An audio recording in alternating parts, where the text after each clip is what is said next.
So CAT 2021 slot 3 question paper and this is question number 4.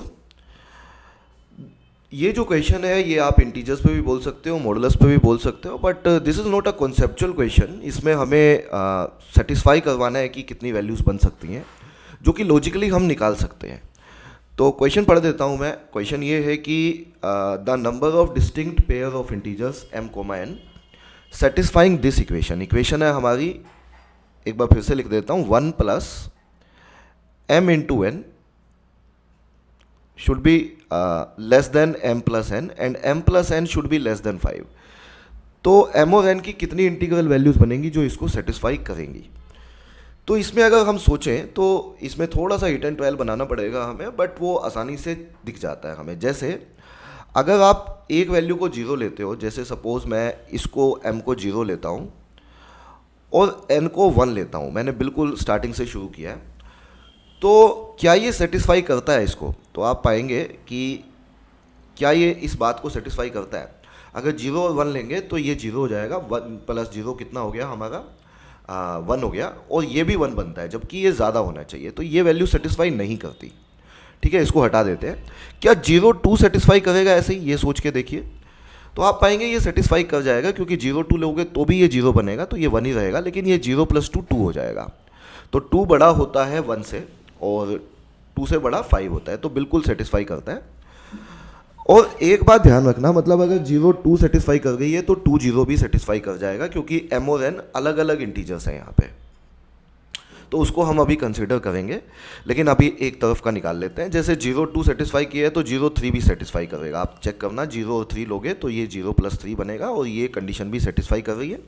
In fact 0 4 भी इसको satisfy करेगा, तो 0 4 भी हमारी वैल्यू चलेगी, और ये 0 प्लस 4. लेकिन क्या अगली वैल्यू चलेगी? नेक्स्ट वैल्यू नहीं चल पाएगी, क्योंकि नेक्स्ट वैल्यू में 0 5 लोगे यदि, तो ये तो 1 हो जाएगा, बट ये 0 प्लस 5 5 हो जाएगा, और 5 से तो कम होना चाहिए ये वाला वैल्यू, तो ये नहीं चल पाएगी. तो आप कहेंगे कि यहाँ से ये 3 पेयर चल गए, 0 2 0 3 0 4. तो अगर ये वैल्यूज सेटिस्फाई करती हैं तो इनका उल्टा भी चलेगा, मतलब 0 2 चल रहा है यदि, तो 2 0 भी चलेगा, है ना, m इंटू एन. और ऐसे ही 3 0 भी चलेगा, ऐसे ही 4 0 भी चलेगा. तो 3 पेयर यहाँ से भी निकल आएंगे हमारे, 3 पेयर यहाँ से निकल आएंगे ऐसे करके. अगर हम m और n को ये लेते हैं, जैसे m और n को ये लिया था हमने, तो 3 और 3 कितने हो गए? 6. लेकिन बात अभी बाकी है, ये नंबर सिस्टम का सवाल बनता है. इंटीजर्स में पॉजिटिव नेगेटिव दोनों चलते हैं. तो अगर इंटीजर्स में पॉजिटिव नेगेटिव दोनों चलते हैं तो हम 0 के साथ साथ जो हमने ये 6 बनाए हैं, मैं आपके सामने फिर से रख देता हूँ. देखो 6 कौन से बनेंगे. 0 2 बना हमारा, 0 3 बना हमारा, ऐसे ही 0 4 बना. उसके बाद इनका उल्टा 2 0 3 0 और 4 0 भी बना. लेकिन मैं बोल रहा हूँ कि ये सारे 0 के साथ हैं, तो क्या 0 माइनस 2 भी चल सकता है?